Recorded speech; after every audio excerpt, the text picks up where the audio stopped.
In the realm of human thought, ideas possess a power that can shape destinies, transform societies, and even ignite conflicts. Today we delve into the fascinating yet perilous world of mind viruses. Ideas so potent they can override reason and spread like wildfire through communities and nations. Our journey begins in the heart of a war-torn Beirut, where a family's encounter with a neighbor turned hostile reveals the terrifying power of tribal thinking. Picture a quiet afternoon, shattered by an unexpected knock on the door. The mother cautiously opens the door to find Ahmad, their longtime neighbor and handyman. But something is different. His eyes, once friendly, now burn with an unfamiliar hatred.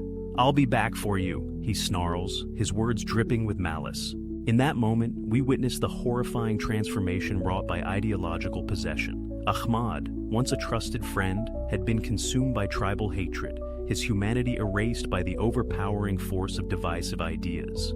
This chilling encounter illustrates how powerful ideas can override our basic human connections, turning neighbors into perceived enemies. It wasn't about politics or religion at its core. It was about the triumph of irrational fear over reason and empathy. But how do such divisive ideas take root, even in environments dedicated to rational thought? Let's shift our focus to a seemingly innocuous setting, a university faculty meeting. Here we'll witness how emotional thinking can silence reason, even among those trained in critical analysis. During a heated discussion on diversity, a sociology professor passionately argues that any scientific investigation into sex differences is inherently sexist. Biology has no place in understanding human behavior, she asserts, her voice trembling with emotion.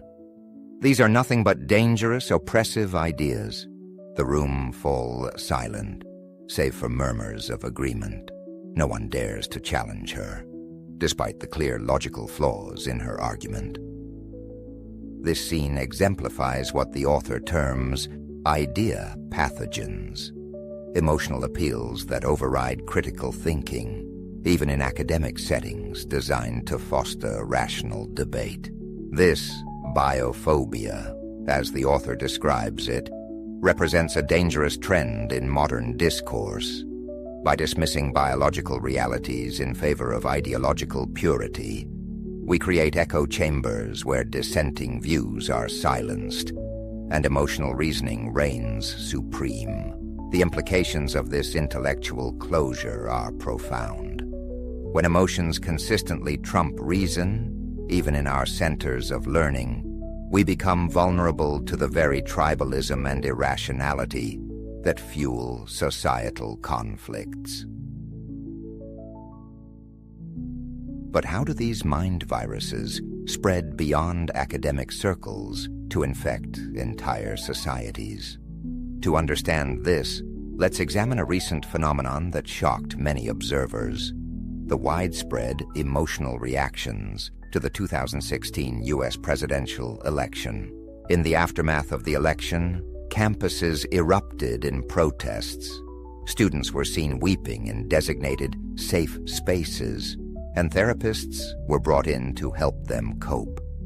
What struck many observers was the visceral nature of these reactions. People weren't processing this political event logically, but through a lens of intense emotion. "His mannerisms disgust me," one student was quoted saying, not engaging with policies or ideas, but focusing solely on emotional responses. This phenomenon wasn't limited to one side of the political spectrum. It represented a broader trend of emotional thinking dominating public discourse. What we witness here is the rapid spread of emotional contagion, amplified by social media and echo chambers.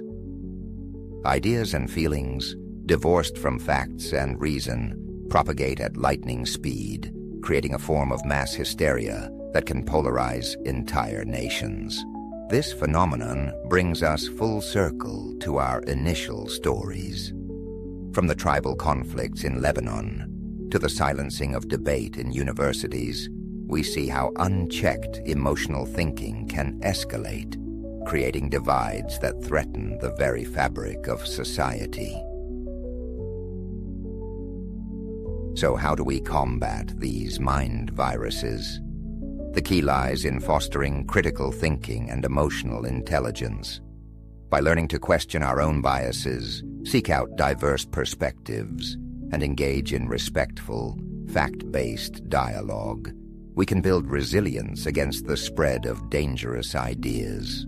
As we navigate an increasingly complex world, let us remember that our greatest defense against mind viruses is our capacity for reason, empathy, and open-minded inquiry. By cultivating these qualities, we can create a society that's both intellectually vibrant and emotionally intelligent.